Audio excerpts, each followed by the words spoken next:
period, and thank Mary and Amanda for being here to be our judges for today. So what we're gonna do is we're gonna get to hear all 5 groups present, and it's just gonna be really fun to hear what other groups came up with and kind of their process for everything. And Mary and Amanda, feel free to ask some questions and give some feedback. So our first group who is presenting today is a group who made a project on microaggressions. So I'll let you guys kick it off. You should have co-host access. If you don't, let me know. Okay, perfect.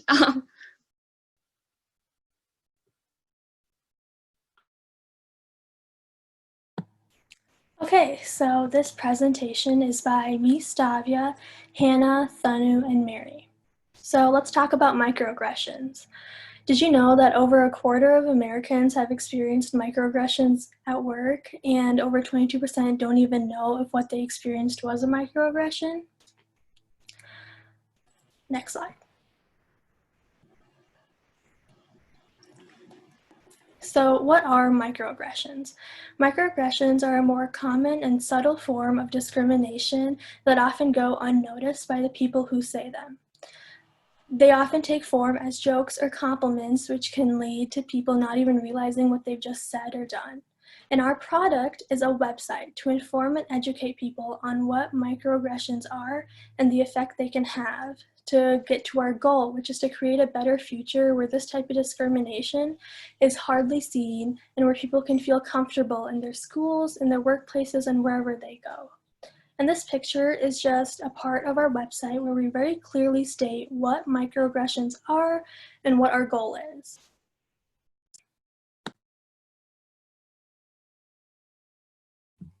So the first topic that I'm going to be talking about is problem. And first off, microaggressions are unnoticed in society. So they're often known as a form of discrimination and are either expressed intentionally or unintentionally with words and actions, and they are usually directed towards people with different ethnicities and beliefs. Can someone go back to?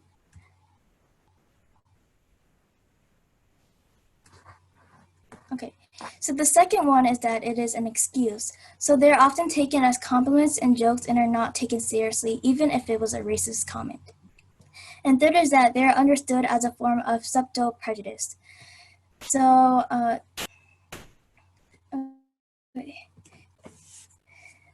sorry. So, these type of prejudice are usually ignored in society, and also the concept of prejudice is both positive and has both positive and a negative side. So with microaggressions, prejudice behavior is known as unintentional. So you can clearly see that prejudice is really shown in microaggression. And lastly, microaggressions are a reason why people feel ashamed and insecure. So a microaggression act can be brief and short, but can have an everlasting effect on the person that is targeted, even if you didn't intend to hurt that person.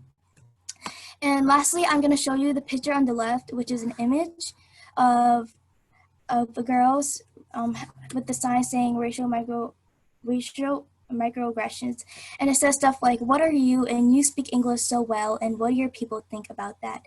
And those are examples of microaggression, and these are usually directed towards people of color. So right now is the perfect time to address this issue. In the current social atmosphere, many more people are thinking about racism. This makes it a wonderful opportunity to point out small behaviors that people might exhibit that are harmful to others. Our site will be targeted at schools and businesses. They will be able to best influence both our students and adults throughout the community. Our solution is a website. We want everyone to reach out for help, either anonymously or personally, to friends and family members. They can access our website to take surveys, which asks questions about whether they had experienced or witnessed microaggression. They can also blog their thoughts and feelings on microaggressions and/or share their entire story anonymously.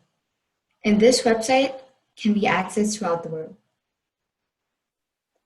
In short, our website will be a tool to help inform people about microaggressions, as well as have a way for people to share their experiences with microaggressions.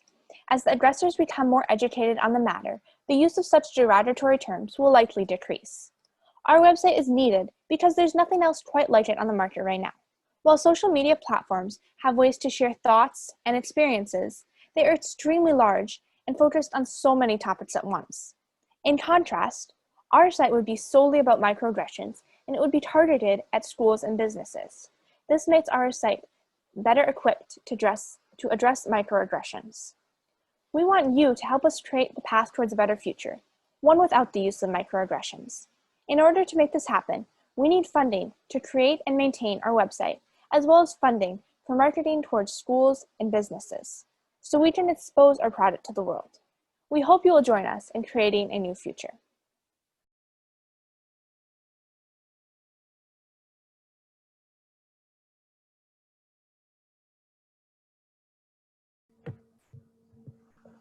Thank you. May I ask a question around, I want to better understand, what does success really look like? So if you receive the funding, you create your website, what is it, when will you pat yourself on the back and know that it's been successful? So when we see that our website has been used, has been shown in schools and companies, so just we feel like once people understand what microaggressions are and like the harmful effect they can have on certain people, then they will stop doing it themselves. And once we just start seeing that change widespread, where people stop making those little comments towards each other, we feel that we have reached our goal. Thank you, Stavia. This is great, you guys. From the standpoint of how to do a good presentation, it was really lovely. You all balanced really well in terms of how much content each person was responsible for. There seemed to be a really unified voice, and by that I mean it's hard to make something sound like one person is saying it when you actually have 4 people saying it and 4 people coming up with the ideas, and you guys did that really well. There's a really good balance of text on the slide versus the text that you're saying. And the reason I call that out is because, as I'm sure you guys are seeing a lot now that you're doing a lot of virtual learning, it's really easy for a presenter to overload their slide with text. And what that has a tendency to do is that it asks the person's brain, the audience member's brain, to specifically the language center of the brain, to do 2 almost identical tasks. They're supposed to read and they're supposed to listen to how you're paraphrasing what they're reading. And that is really difficult to do. It's a type of multitasking that basically is impossible, and the person's brain is going to end up toggling back and forth and not really taking away the information. You guys did a great job of keeping your slides to the point, clear, brief, and using your voices to expand on what was in the slide. You can take it even further. You can pare it down even farther in the slide. You can do this by using fewer words. You could also possibly use animations in PowerPoint to hold off on when the visual information is being added to the stimulus for the audience member, so that it lines up with when you're saying it. And that, again, very tricky to do in a group, when you have a co-presenter, things like that. But just for what it's worth, just for the future knowledge. I also, sorry, Mary, feel free to cut me off at any point. I took a bunch of notes and I'm just kind of spilling them forward. Oh, I wanted to give just kind of a general tip. First of all, you guys are all really good, confident speakers. You did a great job articulating yourselves. I could understand you. You didn't speak too quickly. You enunciated your words very well. You spoke in a pace and with a cadence. And by that, I mean, how does your voice go up and down when you speak? The kind of the music that we hear when we're listening to someone speak. You spoke with a cadence that was engaging. I wasn't bored listening to your voices. So really nice job.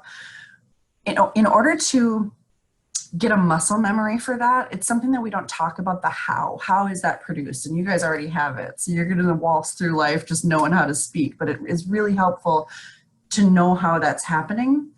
One of the main, most crucial things you can do to ensure that your presentation style from the standpoint of your voice and your body and how you're engaging the words is take really good deep belly breaths. So everybody really quickly put your hands right about where your belly button is and just take a nice deep breath in, and you should feel your belly go out when you go in, like a balloon. And when you relax and release that breath, you feel your belly kind of relax. I like to compare it to like a squeak toy for a dog. When you exhale, you're squeezing all the air out of it, contracting it. And then when you release it, you don't have to activate to take the breath in. It just inflates. But that really good deep belly breath is making sure that you're not restricting your breath to just here, which we tend to do when we get nervous. We kind of shrink up and we take these tiny little breaths. You don't get enough oxygen up to your brain. Your brain can't articulate the thoughts. Your mouth is gonna start watering. You're gonna have to swallow and take breaths in the middle of what you're saying, which I did not experience today, but it can help particularly in situations where you get nervous if somebody advances the slide a little too quickly and you're like, oh no. Those moments, those deep belly breaths are gonna ground you, and they're gonna bring you back into your body, and they're gonna let you access the knowledge that you know is there and articulate it clearly to your audience, which again, I saw all across the board today. It's just helpful to know how that's happening. So you guys really killed it. Great job all around. If I could just jump in, I had the pleasure of working with this group today and yesterday, and I'm really, really impressed with the presentation they put together. Just really, really nice job, guys. Thank you very much. I agree. I'm super impressed. I had no idea really what to expect sitting through here, and I'm blown away. I wrote down a gazillion things that I liked, and Amanda hit on most of those. One thing that I would like to share is I did like your hook. I kind of like, how did you get me interested in the beginning, where you said, hey, what I heard was a quarter of people experience this and 22% of the people don't even know. And I believe it might have been the next slide where you had the picture of the examples of what microaggressions are. One tip for what could make this even better next time around is share your own personal story. This is a diverse group of people. You're all female to start with. So what are your own stories for a microaggression to really kind of get that listener interested? A quick example would be for me, my story that I would have told is, hey, when I first met my new senior vice president at Target, I was introduced as, this is Mary Ball. Doesn't she have a great smile? When she walks through the hallway, she just makes everyone so happy. We love having her around here. Sounds nice, and that person who said that intended for that to be a compliment, but didn't give my title, didn't share any of the outcomes and great things that I'm working on. I was introduced as someone who's nice and has a good smile. That's a microaggression. So just your own personal stories, if you can hook those into your presentations, always just help to keep the audience maybe a little bit more super engaged with that. But all well done. Thank you for putting this together. I appreciate it. Yes, I loved this, guys. You did so good. Thank you so much for all your work. I think you guys learned a lot and did a great job. So our next great group is called Lexi Link. So I'll let you guys take it from here.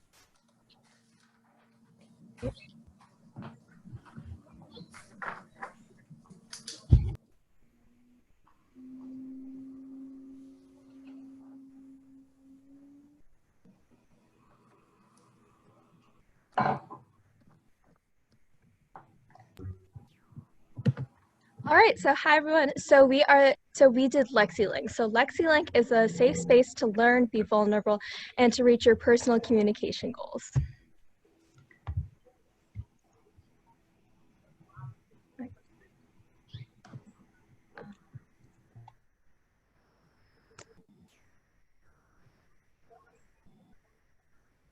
Okay, I'm so sorry, I was muted. I'm Jadipia. I'm Sophie.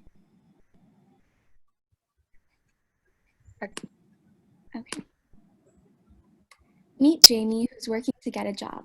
She has a top-notch resume, but finds herself unable to get past the interview stage.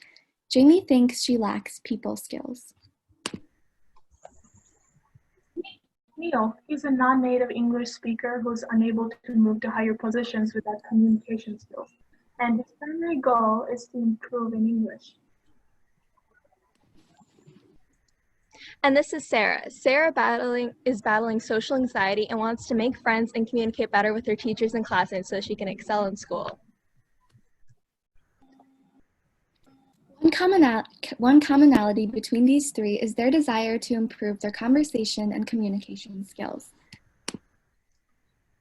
What if the same way you practice an instrument or a sport, the 10,000-hour rule of mastery applied to conversation too? The more you practice conversing and communicating, the better you get at it. Introducing LexiLink, an online app with an AI chatbot to hold conversations with.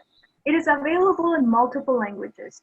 It also features a toggle translation button that allows you to switch back and forth between languages. It has a voice to text feature that converts your conversation to text to refer back to, and it assists in developing your vocabulary. Talk about everything and anything with the chatbot, who will guide you through holding a one-on-one conversation and developing your communication skills in whatever language you'd like. Also, to further enhance your communication skills, we have an online community of native speakers for each language.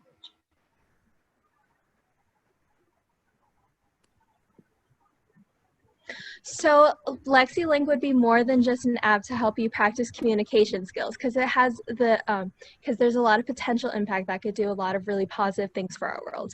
And one of them would be to create a community that embraces different cultures. Unfortunately, we do live in a world with a lot of xenophobia, and people are quick to jump to stereotypes when it comes to people from different parts of the world. With something like LexiLink, where you can have conversations with people from all around the world, it would help us kind of create a world that's more inclusive and much more welcome to people who are different than us.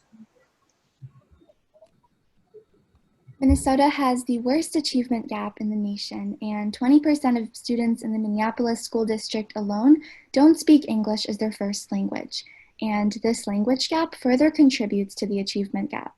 LexiLink will serve as a resource for kids that are struggling with English, especially when they have non-English speaking family at home. It can be difficult for them to find resources to improve their English speaking skills. And this might lead to them feeling uncomfortable speaking to their peers and teachers at school. But LexiLink is a free resource that allows them to practice their language skills in their own time in a safe space, and which will help develop their confidence, hopefully leading to stronger performance in school.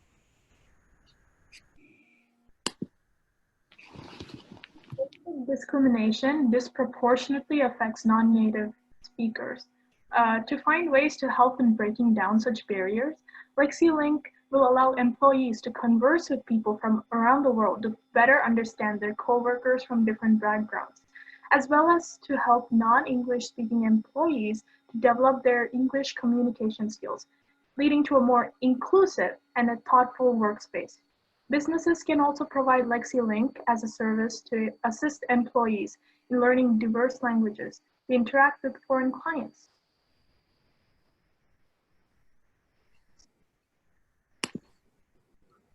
So thank you so much for listening to our presentation. Do you guys have any questions for us? I do have one question, and it might be that I missed something very quick at the beginning. But when you painted the picture of the 3 different scenarios of a person who might use LexiLink, one of them was social anxiety. And then the next slide, I think it looks like it's an AI kind of a thing where you're communicating with an artificial intelligence second person in the communication. Is that correct, that it's AI, or is there a live person? So our app actually has 2 features to it. One is this AI bot, and then the next is this real community of speakers from around the world. Perfect. Okay, sorry, I must have been taking a note when you said that. That's what I was wanting clarification on. And it seems like the communication with live speakers would probably lend itself more distinctly to the social anxiety piece. Is that what you guys are thinking? Yeah. Mm-hmm. Cool. I think this is a wonderful idea. This is really neat. And as I was kind of, picking it apart as I was listening, I'm thinking, well, what's really the difference between this and, you know, hopping on Facebook and getting a pen pal of some kind to improve your communication skills. But I think that the distinction here that you could almost bring out focus on just a little, I think you do a great job of it, but the real distinctive factor here is that the point is, you know, the people that you meet on these apps and the people that you talk to on these apps, whether AI or not, the whole point is to improve communication skills. So where, you know, Minnesota niceness, for example, might get in the way of somebody giving feedback on how a communication is going. In this app, it's a given that if you use a word incorrectly or if you use an expression that might not translate very well to either a language or a situation, the other person is there with the understanding that they're going to say, hey, when you said that, it made me feel this way. Is that what you meant to say, or how you meant to say that? Or were you trying to say something else? And I think that that's really invaluable and very unique. It breaks down a social barrier that's implied in just about every other format you can speak in and says, nope, we don't need that here. That's not what we're here for. We're here to constructively give criticism and feedback on the minutia of language. And that's really, really cool. Thank you. Mm-hmm. I have one question before I go into feedback. What are you thinking for the age range? Are these younger students, college, professionals, late in their career? Well, what we think is pretty cool about this is like really anyone can use it, but we'd probably market it more towards like high school students because we really want to focus on that achievement gap. Thank you. Thank you, Sophie. I love that it's an app. I love that, and I liked your pictures of showing the phone of kind of how to go through that. I also really like the use of technology as far as a bot or AI, along with real human beings behind there as well. That would make it super successful. I also loved your setup. You totally sucked me in with the pictures of Jamie, Sarah, and Neil. I think it was Neil. Neil, I mean, that was super cool. And then how you had to, okay, all of this diverse group of people have something in common, and here's a solution for that. So I think you did that really well. What would have made it even better, if you will, is wrapping it back up with Sarah, Neil, and Jamie. And hey, after they use this type of product, here's what their stories could be. I mean, that would have just been kind of a really cool way to bring me back to that original hook within there. But I would also say I loved your energy, each of you, all three of you, in that you were very much genuine and true to yourselves, and energy levels are different. And what I mean by energy, it's, okay, if you can't tell by now, I get really excited and I talk a lot and I have a lot to say, which I think by talking out loud. But other communication styles or personality styles are totally opposite of that. And I can often turn someone off and they don't listen to me because I'm just too much noise. So I love how this diverse group was true to themselves, and there was kind of the varying energy levels. But even if you were more calm and not as worked up as I am, you still emphasized certain words like diversity or inclusion, and really appreciate what you guys did here. Very cool. Thank you. I want to jump off of that actually, because I definitely agree that there was a lot of authenticity in your delivery, and I think it can be taken even further. I don't know a ton about like how much time you guys had to put this together, how much time you spent working with each other, and so my assumption is that it's been a kind of a whirlwind of a putting it together process. I think you guys did a great job of making sure you said all the things that you wanted to say. That being said, it's really tricky and easy, I guess, to fall into a trap of well rehearsed, you know what you need to say, you make sure to get the important points across, versus rigid. There's kind of a spectrum there when you start to feel like you're reading off of a script. And and I didn't hear a ton of it, but I did hear just a little bit of it in every speaker. And that's a totally understandable pit to fall into, because you got to make sure you're saying the things and you want to say them right, and you want to use these specific words because these hold meaning. And with less time to rehearse, that gets harder and harder. Those deep belly breaths are going to help you. And an affirmation statement before you get started is going to help you. I'm someone who has performance anxiety and speaking anxiety, but I've been doing it my whole life. But the trick is, for me, beforehand, I have to sit down with myself and say, oh man, I'm really feeling nervous. I feel like the things that I'm going to say aren't of value. I feel like, why am I the person who's giving these points to this group of people? That imposter syndrome, feeling like you're not worthy of being the person who's giving the talk. And it's really a common thing to feel, particularly as someone who grows up experiencing misogyny, as most of us will to a degree. But I think that to take those ideas, those negative self-thoughts that you're having, and flip them over and say, nope, I'm going to tell myself that I am worthy of this position. The things that I'm saying are of value, and people love listening to me talk. And I'm just going to sit with that and breathe deeply and repeat those to myself. I am worthy of this position. The things I'm saying are interesting, and people like listening to me talk while I'm brushing my teeth, when I go to bed the night before, as I'm waking up, taking a shower that morning. That affirmation statement, concentrating my energy and my thought on this is great. That power of positive thinking cannot be understated. And it's going to release you and loosen you up just a little bit, so that you know you've got the information here. You've got the information, you know it, it's in your head because you thought of it. So you don't have to grab onto the script quite as tightly when you feel confident that you know what you need to say because it was your idea. You know what I mean? So moral of the story is, excellent job. Believe in yourself even a little bit more because you're great. Thank you. Bye.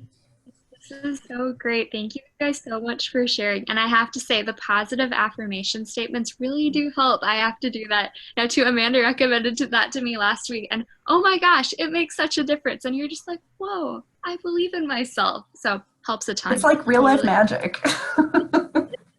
Whoa, like I'm so much more confident. What happened? Mm-hmm. It's crazy. The stories we tell ourselves about ourselves come true. Yes. Yeah, absolutely. Okay, so our next group is all about internet connection, which I know is very dear to all of our hearts right now. So I will let them take it off.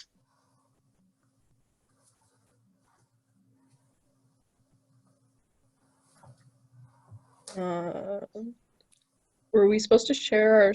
Oh, okay. Sorry. Wow, you're totally.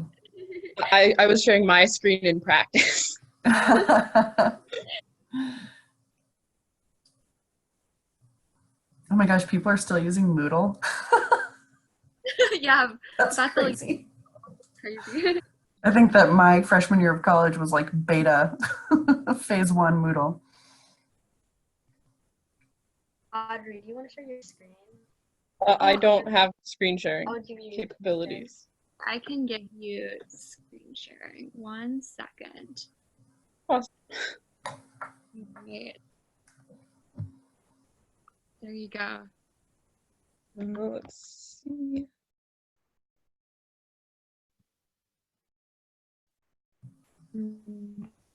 Present. Okay, so our program is called Educate Offline. I'm Audrey Douglas. I'm going to be a senior at Annandale High School this fall. I'm Ridwan Abdi, and I'm incoming freshman at Oxford University.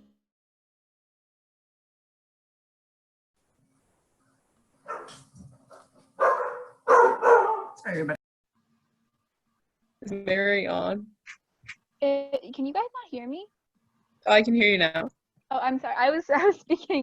I'm sorry. I'm just gonna apologize now because my Wi-Fi has been spotty all day, so you might not be able to hear me and stuff, which is, relates to this product. Okay.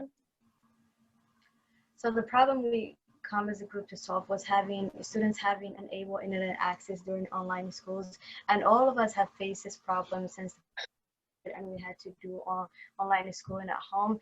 For me, I wasn't able to turn any assignments in for a week and a half because every time I started upload, it would just stop. So I had to tell my teachers like every time, hey, my Wi-Fi is poor. I have a poor Wi-Fi. It's not working. And now Mary and Audrey will share their stories. Yeah, so ever since virtual school started, I come from a really big family, so all of us are kind of on our computers at the same time. So that's my sister, my brother, my two cousins, my other cousin because she's working at home. And so that puts a lot of strain on our Wi-Fi to the point where I'm in the middle of a Zoom call and I can't hear anything, or I'm on Google Meet and it just stops. And I have to email my teacher saying, I just missed the entire lesson. What am I supposed to do now?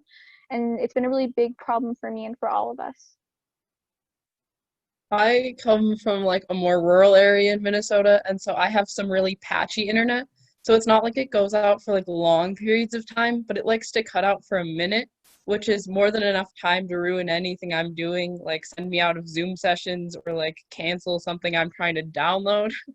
And so it creates a lot of issues. And so I've had to email so many teachers beforehand saying, my internet is so patchy, it could very well cut out in the middle of this test. Please don't penalize me.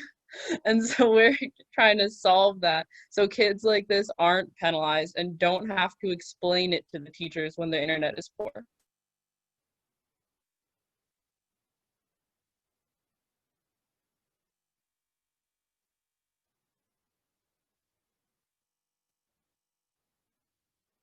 Ridwan, this is your slide? You're I think muted. Sorry. Yeah. Oh, sorry. So our goal is to create an app that gives the teacher an access to a student's Wi-Fi connection. It would show if the students having poor Wi-Fi connection when they're on video calls and also when they're uploading assignments. So the student doesn't have to always like email the teacher and tell them about their Wi-Fi.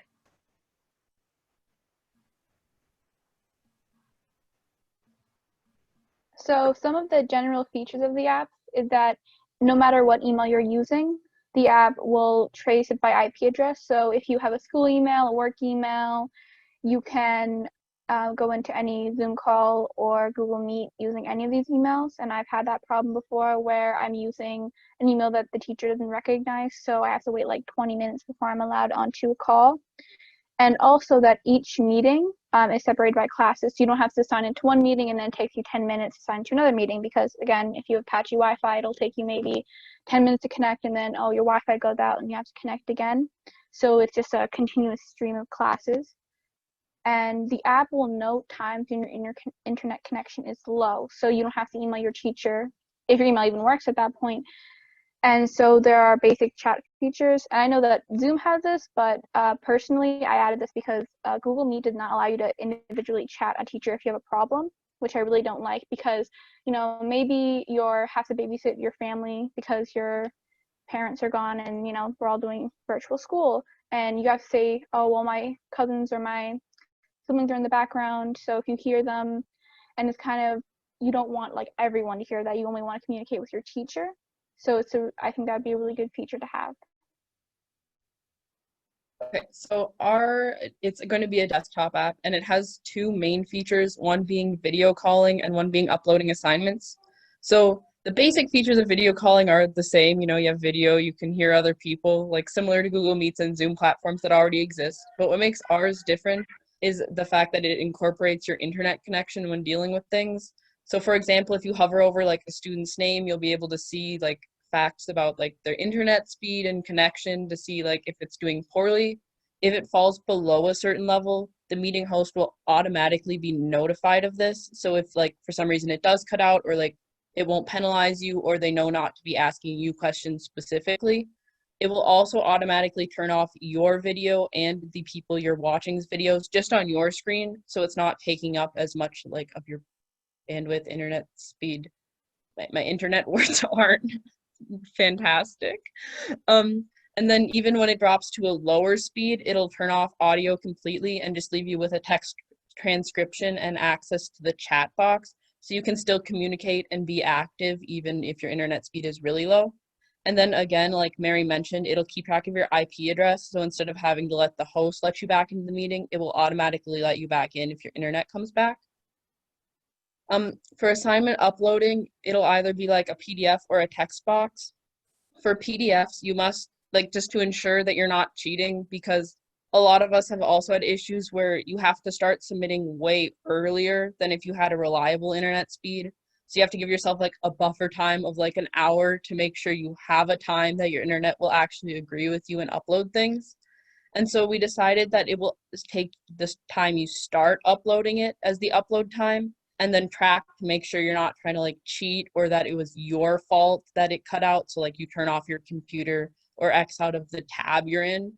And so if your internet goes out and while you're offline, your window changes will be tracked and just like stored on your computer and then sent back when your internet comes back up to make sure that you weren't cheating while offline. And you'll get an automatic notification when your internet comes back up at a speed it thinks is capable of downloading, and you'll be given a 15-minute window to start uploading again.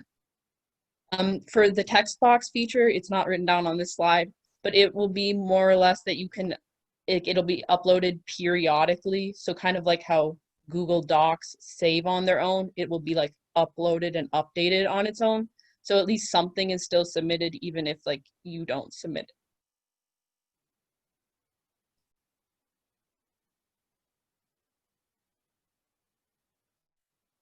So our second version is going to add more features, and we want to eventually be able to also detect plagiarism so that, you know, some students will always want an excuse like, oh, my Wi-Fi cut out, that's why I couldn't do this. And we want students who actually have bad Wi-Fi to not be penalized, so the teachers know that there are the difference between students who actually have bad Wi-Fi and who need extra time and students who are just using it as an excuse.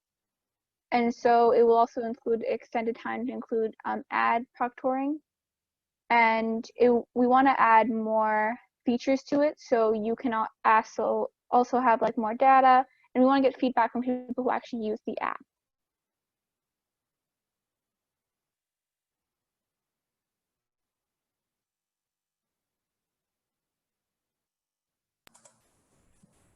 Thanks, you guys. You actually, right at the end there, touched on something that I had written down, which was data collection. Because as I'm listening to this, I think it's all great ideas, and I think, and this is my personal opinion, but you know, all of these fixes that we come up with have a tendency to place the burden on the student and the teacher. And really, ultimately, possibly, the end goal could be, is there a case for a social program or social funding to make sure that internet speeds are better? And so I think that as an added bonus, you know, on top of improving communication, propping up a system that is, you know, kind of inherently flawed because of the internet speed being what it is and being so varied. It also gives us an opportunity to take data to our state legislatures, to our federal legislatures, and say, hey, this is a real problem and we need to do something about it. So that's amazing. That's really cool. At the beginning, and I guess throughout, I think that just a little bit more close tracking between what the slide says and what's being said by the speaker. There were times when it felt like it was jumping around a little bit. There were times when it felt like as much was on the screen text-wise as was being said. And so then I have my brain doing that thing where I'm trying to listen, but I'm also distracted by the text and I'm toggling back and forth and taking in less overall. So paring it down a little bit and making sure that your notes that you're speaking from are tracking with what's happening on the screen, so that we're not way over here and what we're trying to talk about is over here, or that it's the leap is visible to the audience member in a, not literally visible, but makes sense, I guess, to the audience member. And then my last note was about cadence. So in the last couple presentations, I've talked about deep breathing and affirmation statements. One of the kind of third tier side effects of not taking a deep breath and of being unconfident in your speech is, has anyone ever heard the phrase, oh, that speaker was so monotone? Does that sound familiar? Sure. So it's something that we're all terrified of being called as speakers. It's one of the reasons everybody hates public speaking. Nobody wants to be that speaker that's monotone. And that phrase, monotone, or that term, is really more of a catch-all. It can refer to any number of sins, most of which fall into a pattern of speaking. maybe you're a person, and I heard really kind of all three in this presentation. You might be a person who goes up at the end of every sentence. So perhaps you're saying, we want to create an app, and that app is going to help people with slow internet speeds, and it's going to help when students have a trouble maintaining their connection to the class, so that if they have to submit their exam later. And what that does, I mean, it happens for God knows what reason, subconsciously in your mind. But what really is happening there is when you fall into a pattern, whether it's up or down or straight across or a bump in the middle, when you start to fall into that pattern, the audience is going to start to check out. You are going to start to check out to a degree. You're going to start making yourself nervous. You got to take those deep breaths to start counteracting it, particularly with the ascending cadence like I just demonstrated. Sounds kind of like I'm asking a question, right? So I'm not, but because it sounds like I am, my audience is going to start to take away, oh, is she unsure of what she's saying? And your own brain is going to hear that question happening over and over again. And your brain itself is going to start to take away, am I sure about what I'm saying? And you're going to start to undermine your own self-confidence. The descending cadence, which is where at the end of every sentence, I go down really harshly. And maybe sometimes in the beginning of a sentence, every clause, I have to go down. It starts to sound aggressive. And of course, this group of people has to be very careful. No, I'm sorry, that's projecting. We can hear that, and our brains start to translate those patterns to mean something emotional that they probably don't mean in the first place. So the first step is just identifying, by going back and listening to yourself, as painful as that can sometimes be, and saying, what are the patterns that I hear myself making? Are they patterns I knew I was doing already? And the first thing that's going to happen is you're going to be hyper aware of them the next time you speak, and it's going to probably distract you a little bit. But the trick is to say, okay, I recognize that I have this pattern.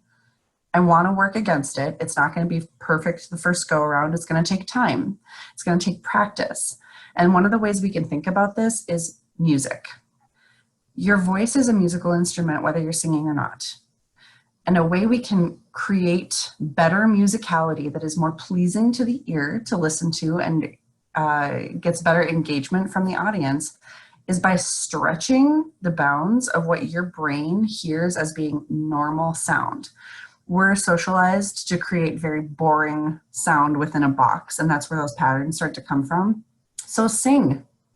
Sing when you're in the shower, sing when you're doing the dishes, sing when you're listening to the radio. Do silly little vocal exercises like you hear in choir where you go, and start to stretch what your brain hears as being normal and cool. And what a perfect time to do that as right now when you're trapped at home and nobody can judge you. But it was really lovely, you guys. I love this idea. I don't want to take up too much more time. Thank you, all of you. Most of my notes honestly are on the product, not so much the presentation. So thank you, Amanda, for all of that feedback there. At first, I was like, is this a setup? The spotty internet connection? I thought you were all like, this was planned. That's what y'all were gonna do. But I think you really did have spotty, so well done. Also, I wondered about privacy. So Amanda talked about, great, like, hey, let's collect all of this data, but sometimes people don't want anyone else to know about their personal information. You know, that's my Wi-Fi. So just something to consider for within this product. And what if somebody says, no, it's none of your business, that sort of a thing. And then I also wrote down very early on, well, what the heck, if a teacher can see this, how are you supposed to use poor internet as an excuse for not getting your stuff done or not dialing into a meeting? So I have a 17-year-old daughter, and I guarantee you she's used that as an excuse, and it was a false excuse. But you did touch on that a bit when you went to the version 2.0 slide. Also, I want to share, you did a really nice job of thinking about this broadly and based on your experiences. Thank you. I believe it was the assignment uploading slide. There were so many things that you talked about or had on the slide that never would have even crossed my mind. So well done on that piece. The only piece that I would also say kind of presentation wise is I struggled to look at the slide and listen. It's kind of like I had to do one or the other. And I don't know if it wasn't matching or, and honestly, I'm guilty of this and I'm trying to get better, but when there are a ton of words in the slide, and Amanda touched on this already, I think in the first presentation, I stop listening and I'm reading everything. And then I decide, okay, did I get what I need to know? Or, and now I can focus somewhere else, or do I still want to listen? So it's just something to keep in mind. As Amanda said earlier, it's a science and an art of what to put on the slide for that. So thank you. Very interesting product, and it's very intriguing. This is, I'm definitely going to be thinking about this one later today. This one will stick with me. So thank you. You guys so much. I loved it. Also spotty internet connection, so it's very close to my heart. I'd love people just to know. And then, yeah, I also have the problem of like kind of asking a question when I'm making a statement. So like that's something I work on a lot. But anyway, our next group is called Lingo. So I'll let you guys take it from here. Excited to see what your presentation looks like. Yeah, I'm going to need to be able to screen share. Okay, Laura, Also, let me... I don't know how to screen share, but that's... I'll figure it out. I will make you a co-host, Laura. There you go. Where's the screen share button? Is there a screen share button? Here, this is the screen share.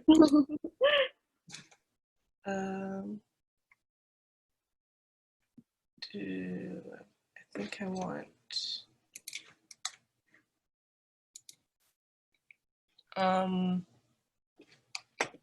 do I just do desktop 1? Yes. There's 20 things here. Yeah, you can just do the first one. What?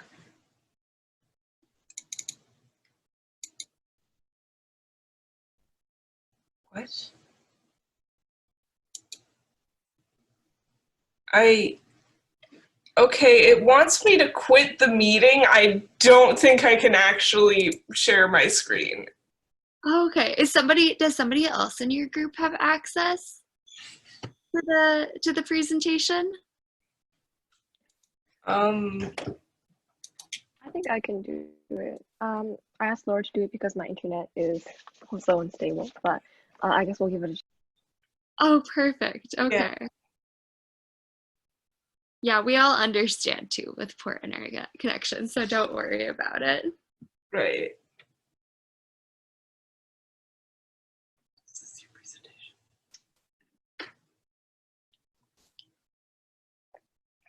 So this is our web app, Lingo, not to be confused with Duolingo. That's a completely separate thing, but they have similar names.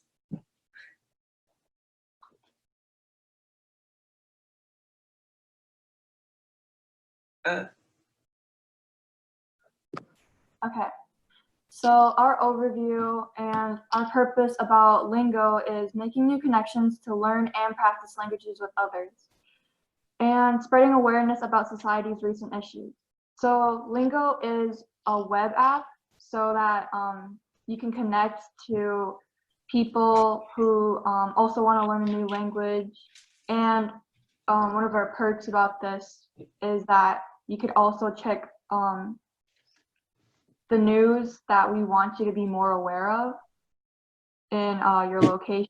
And we want you to connect to other people in a unique way and help people develop life skills and break down barriers, such as connecting with new people online and in person, and learning new languages.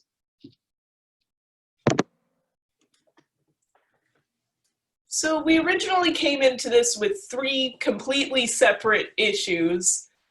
The first one being that it's really hard to learn a language, and it's hard for an aspiring bilingual to find good tools to do immersion learning, which is the best way to learn a language. And the other 2 were various social issues that we wanted to bring awareness to. And then we realized these were all communication issues. We can just combine these and make something that'll solve all of them and just kind of help connect the world. So, yeah.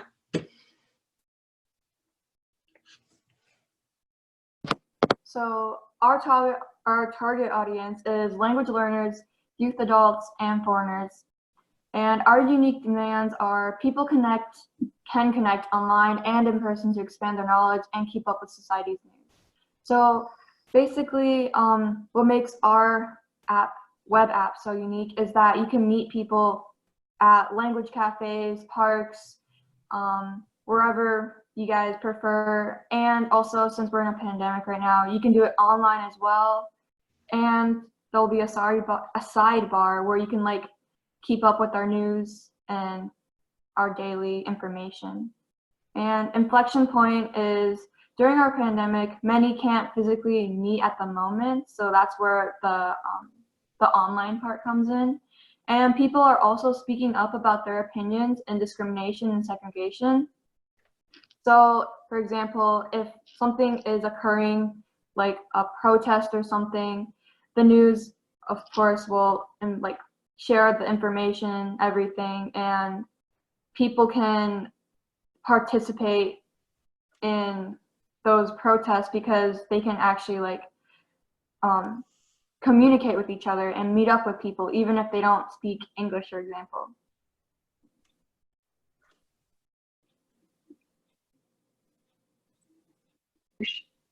So our solution to this problem is Lingo, and Ashley talked briefly about it, but basically Lingo is a web and app application that comes in two components.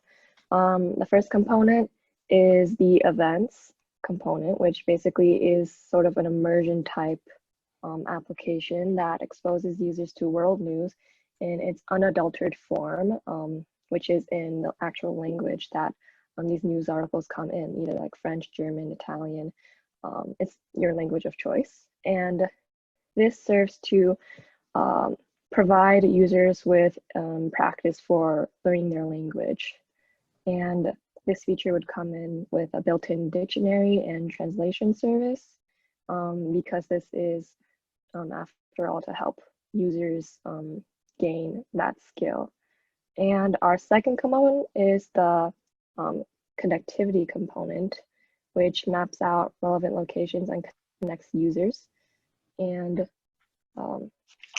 as you can see here, it serves to connect people to the nearest learning center, language school, language cafe where people talk in a certain language to practice their skills. And you can also connect with people online who share your interests or the language of choice. So why Lingo? Lingo serves to find users who are interested in your language of choice, and it also chooses articles based on your language level. So there is an aspect of personalization to our application. There's when you're searching for articles on our events tab, there's a beginning, intermediate, and advanced level. So if you're a beginner, it caters articles that are in the beginning level for a certain language. And it is also an application that has a wide audience. Even though our application seems very niche, it can appeal to people young and old, or people who just want to dabble in their passion for a certain language, or who want to learn a language out of convenience or necessity. And even though this does seem niche, that also means that there isn't an application like this out there. There are applications like Duolingo, as we mentioned, or other services that provide language learning, but it doesn't have that connectivity aspect that we emphasize in Lingo. And additionally, we can increase revenue with Lingo using advertisements on our service, and we would also have the ability to allow users to upgrade to a premium service. And yeah, that's Lingo, the app all about connecting the entire world through both news and languages. Thank you for listening.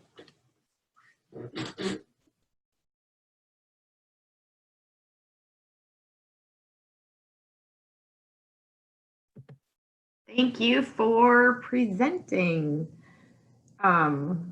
Here's some things that I love about this is, okay, I have a marketing background, so maybe this is where my feedback's going to come in from, is, what slide was it? Mina, you were speaking. Sorry, if you heard the noise, my boss is at me right now. It was a slide where you had events on one side and connect users on the other. I was like, oh my gosh, that slide right there could be like literal marketing material that's either something on a piece of paper that you hand out or on the website, etc. And I loved the bridge picture along the bottom. I think that came up on one of the first slides and then again at the end. What a great way to utilize that picture to kind of talk about how you're bringing those folks together. And also while you were going through this, I was like, gosh, could it connect into TikTok somehow? I mean, maybe not all of TikTok, but when you were talking about what's going on in the world and protesting and there's so much real-time activity there. And of course that app is used just a tiny little bit. I don't know, it's a super interesting idea for that. And then from a presentation standpoint, I'm totally going to blow your mind here. This is one where you could have had little to no words and just pictures through all of it, which is crazy and hard to do unless you truly know your content and know what you're going to say. This would have been a perfect example of just tons of pictures. And if you've never seen a presentation where it's only pictures and no words, it's a little scary, but it's awesome at the same time. So thank you, everyone. I appreciate it. Yeah, this is a really cool idea. It reminded me of, I like that Mary went to TikTok. I went to Pokemon Go. I was like, it's like Pokemon Go for language learners because of the way you can go out and find other language learners, either to like meet up individually or like a language cafe, I think you mentioned. I had a question around how do you control for the quality of experience, which you kind of answered by talking about premium. Go deeper into that. What does that look like? And the question that had popped into my mind was, okay, I hop onto this app and I want to try to improve my language skills by talking with somebody else. How do I give feedback to let the app runners know that this is a really good conversationalist who gave me really good feedback, or this was not a good experience. I don't want to keep talking to this person. Can I block them? Can I give that feedback? Is there a way to reward the conversationalists who do get really good feedback? Can it be like the Uber of language apps, where if you get 5 stars across the board, there's some kind of monetized or maybe you get upgraded features, etc. So just thinking a little bit deeper about that and the premium experience and what that looks like. Also, I'm curious about, because you opened up saying that you had 3 very different standpoints, and I want to say that was clear. And it was clear that there was some difficulty, which is completely understandable. This is not even really a criticism or just an observation. It's really difficult sometimes when you're thrust into a group situation and you've got 3 people with passionate ideas that may not really readily marry themselves together and a limited amount of time to work on it. In a real life situation, this would be somewhere where you think about, okay, well, what's the objective of our employer? Or who's the top person that's giving us this project and what do they want to see? Or it might be a situation where you are 3 organic people coming together with 3 possibly conflicting ideas for a project, and you may reach a point where you say, okay, I'm gonna let loose a little bit on my grasp of my passion and I'm gonna take that elsewhere, or I'm gonna wait and see how we can organically bring that to the surface later and focus on this part. Or you might say, you know what, this is a really fun collaboration that I'm happy to touch base on, but I'm going to go over here and work on my project too. So in a real life situation, this may not have been cohesive enough at this point in the process to like really take off for me. The protest idea and the like live events thing and the news thing, that's where it seemed to be a little bit disjointed from the language aspect for me. I think that there's definitely potential there. It just didn't quite solidify in my mind. I thought about, you know, politicization can be divisive on communication platforms. It's awesome, and I agree that people need to be aware of the protests and need to be aware of the current news, but there's also a lot, when you open something up to the public at large, you're gonna start to have heated conversations. You're gonna have to start to look at, okay, what's the validity of this news article? What are we promoting? Are we promoting all news? Are we promoting only specific types of news? Are we vetting the news stories in any kind of way? Are we vetting the protests for safety? And that's a big old can of worms. And so those are just things I wanted to call attention to. I think this idea is awesome. I think if it was going to take shape, it would need more focused development in those areas, but I'm very intrigued by it. And I love the passion that I saw coming from all three of you. And that can be tricky. It can be tricky to be part of a group with 3 people or more, all of whom are really invested in their idea. And that collaboration and marrying those things together is really, really, really hard. And it's a lifelong skill that some people never master. So kudos to you guys for coming up with a way to present this as a meal. And I hope that you continue to talk about it and continue to flesh out this idea, because I think it's got somewhere to go.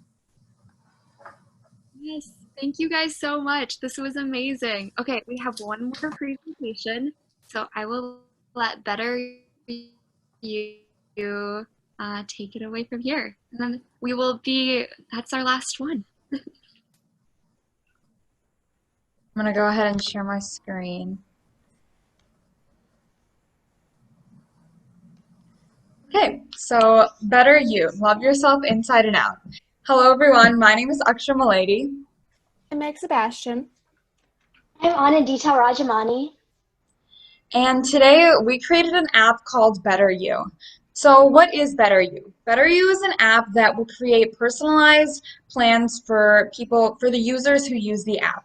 And the main goal of this app is to address the ever-prevalent mental health issues that are often linked to eating disorders. Whenever people go online, especially young girls, they see unrealistic representations of what they think a healthy body should look like. And we're trying to address that and create a more positive mindset with personalized plans. So instead of trying to achieve an unrealistic expectation, they're just trying to become healthier in the long run. So why Better You? Better You tackles a very important topic of eating disorder recovery, which is a difficult journey, and a lot of people go through it. 30 million people of all kinds of genders in the United States suffer from an eating disorder. And it's especially relevant in today's world because these problems have been exacerbated by the pandemic.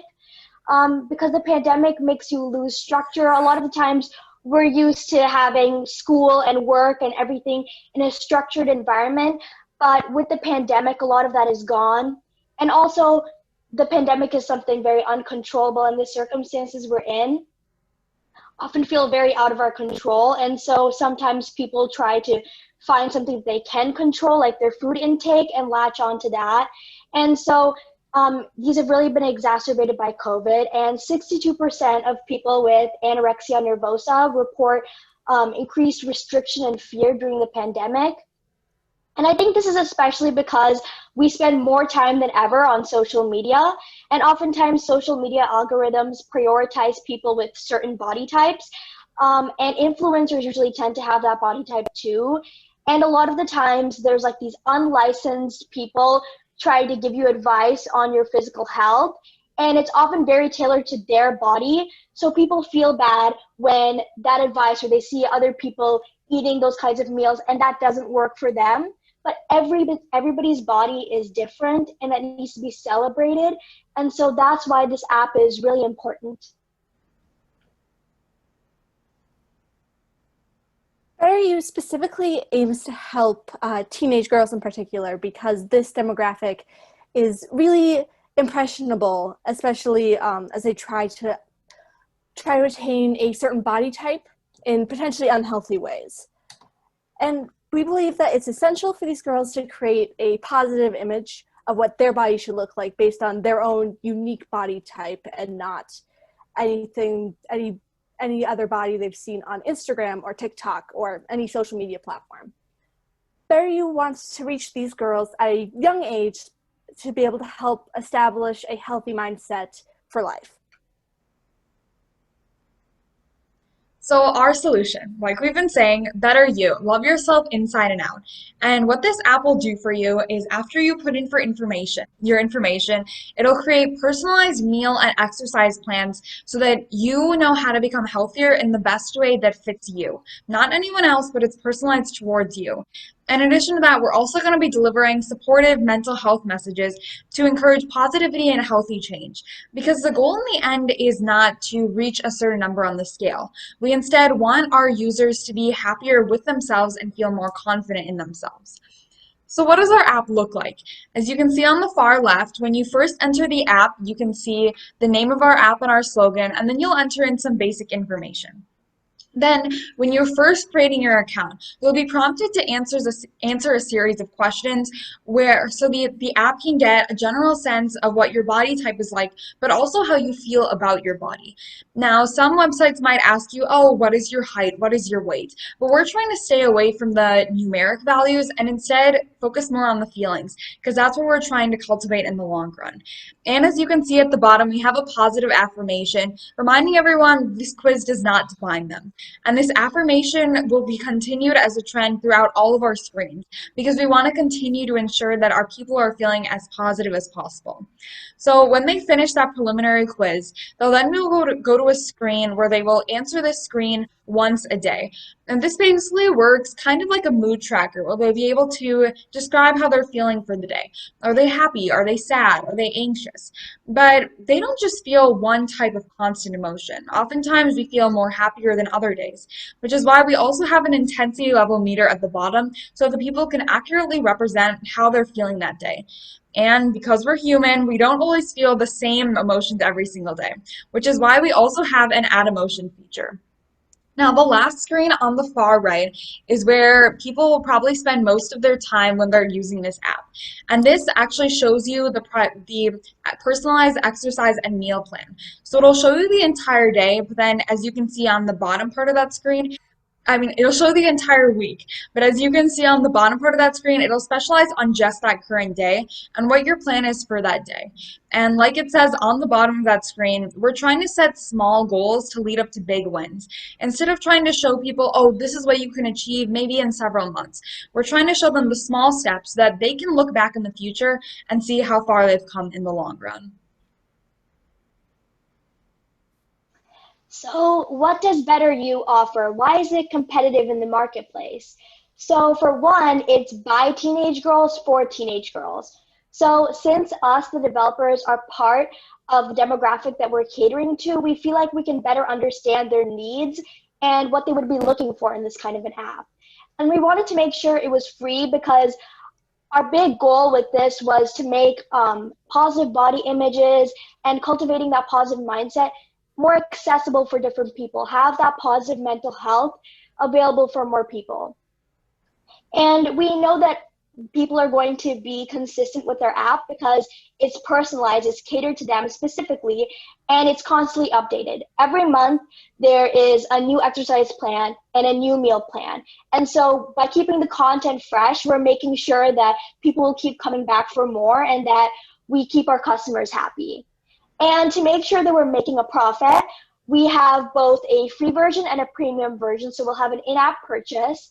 Basically, you'll be able to subscribe in order to get access to professional mental health experts.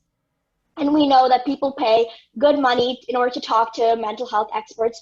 So we're confident that people will be able to purchase that, will be willing to purchase that subscription and stay connected with our app. And so we're hoping that you see the same vision as we do, and that you see that we cater to an age group that is very similar to our own and that we can really relate to. So we're confident that we can make this a success. Thank you. Thank you for hearing all about Better You. Are there any questions? Have you considered, hi Meg, thank you for asking that. Have you considered anything beyond, I was going to say the eating and exercise plan. I guess you did say access to mental health professionals or conversations. I guess as you were going through this, I was thinking about, I'm 45, I'm not a teenager, but I still probably need a little better you. But also thinking about my daughter who's a senior in high school going, gosh, I would love something like this for her, but what else is there? Is there a better positive body image? Things like, hey, with this body style, here's types of clothing that work for you. Like those types of things are not really what you're going for. We hadn't. Oh, go ahead. We hadn't, I believe, really thought too much about outside of specifically eating and exercise plans. However, plans such as, what kind of stuff to be able to wear and outside of specifically exercise and healthy eating, those are definitely plans we would consider in the future. And I guess part of me, I'm being selfish here, I'm thinking about Target, and I love our Target swimsuit ads because every flippin' body shape and size shown in those ads or in the mannequins that we have, and sometimes those things go a long way. Yeah, we wanted to make this app mainly focused on the intersection between mental and physical health. And so a lot of this is specifically for recovery. So for example, one of our services would be, we would remind people at certain times, like, hey, it's noon, don't forget to nourish your body, different stuff like that. So it'll keep them on track, especially because as I mentioned before, during a pandemic, it can really get in the way of recovery because of that loss of structure. And that's a big part of recovery is you have to have a very specific diet and follow them at very specific times of the day. And so we just want to remind people to nourish their bodies and that food is not their enemy. Perfect. Thank you. I love how the very first slide with Better You and whatever few words you had under there, I'm like, oh, I know what this is, and I'm excited. So well done on, that was clever coming up with that.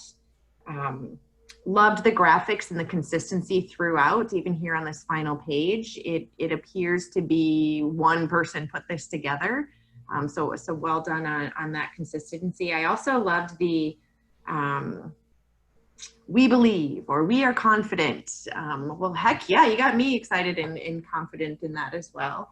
I'll be honest though, I didn't understand at first that this was really about the recovery piece for eating disorders. Oh, and sidebar, and Katie might kick me for this later, where you had ED recovery, when you're using acronyms like that, maybe look it up and see if that stands for something else, and you can Google this later. I thought you were about to go somewhere totally different talking about ED. It's a different other medical problem with those initials. Don't Google it later. They know what I'm talking about. I know, I'm just teasing. They're all doing it right now anyways. But I loved your presentation. I loved it. I thought, at first I thought it was more broad and then you focused in narrow. So I was still a little bit confused on where that was going, but well done. I was excited and I kind of want to pull it up on my phone right now because we could all use a little bit of those. I had to keep fighting the urge to not go to the app store. Oh yeah, it doesn't exist yet. Well done. Yeah, no, I love this. I want it from a presentation standpoint, excellent. The only feedback I have for the presentation in terms of the slideshow is citing your sources. first slide you had, or second slide, somewhere in there, a few times you had some stats, and I want to know where those stats are coming from. Just a little footnote at the bottom or a final page that's got, if you're going to send the deck out, or something as simple as according to the CDC or whatever, it goes a long way to improve your credibility. It gives the audience member the ability to follow up and learn more, which is great. Knowledge is power. You want people to know you're confident in your stats, so everybody should be. I thought that this was a really interesting concept because there's a lot of individual apps on the market that are prevalent. You got Noom for weight loss, and that one does talk a little bit about like tailoring it to your type, and like it's weight loss for millennials, which I haven't done any research into it. I'm intrigued, but not enough, I guess. I have a feeling it has to do with, you know, personality type, generational personality type. Psychology is more involved. You got BetterHelp and apps like that people are getting virtual counseling from, particularly now. And you've got your HelloFresh and your different meal plan apps that exist.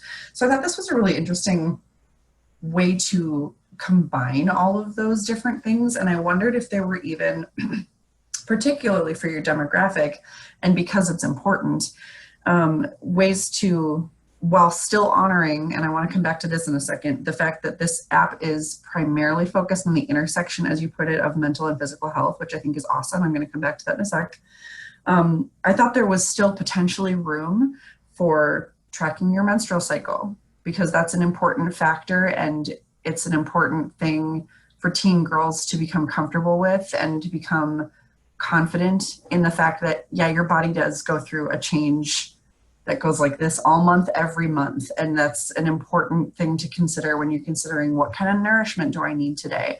How should I be feeling about that little extra bit of bloating that I'm experiencing? Do I need to feel freaked out about it? And I'm 30, how old am I? I'm in my 30s. I think I'm 33. Oh God, what day is it? And I'm still dealing with this. It's lifelong. And you're getting right in at the ground level, which is really important. You're putting it on a platform that your age group, your demographic speaks very fluently, which is crucial. I loved that you had it freemium style. My first question was, oh, it's free. How are you gonna get those experts, and how are you gonna make sure that this content is good?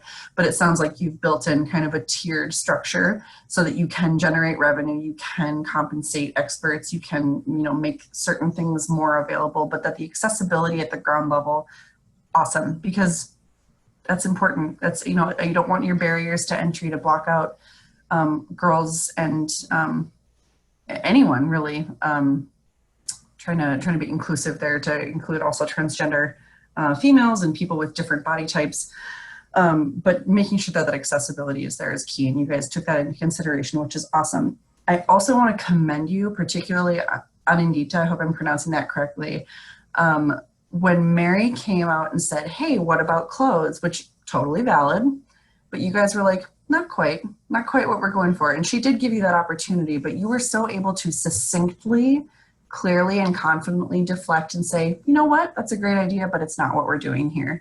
And I think that that was awesome. Being able to say, this is what our idea is. Thank you for your feedback. We're going to go a different direction, is incredible. And it's a skill that you should feel very confident in and grab onto and never let go of it, because you're going to have a lot of people come at you and say, why don't we do it this way? And your job is to say, I'll think about it. So yeah, great job, you guys. This was really well constructed. Thank you. Thank you. Thank you. I loved this. I would definitely download it. But thank you, Mary and Amanda, for your time. Sorry for going over. It's my fault. It's my fault. I learned a lot. I think everyone learned a lot. It was great to hear everyone's feedback. So fun to see all the presentations. So we have a little bit more of the event today. Mary and Amanda, you're free to stay. You're free to go. It's up to you. I got a lot out. You guys, it was wonderful. Wonderful job today, everyone. Thank you.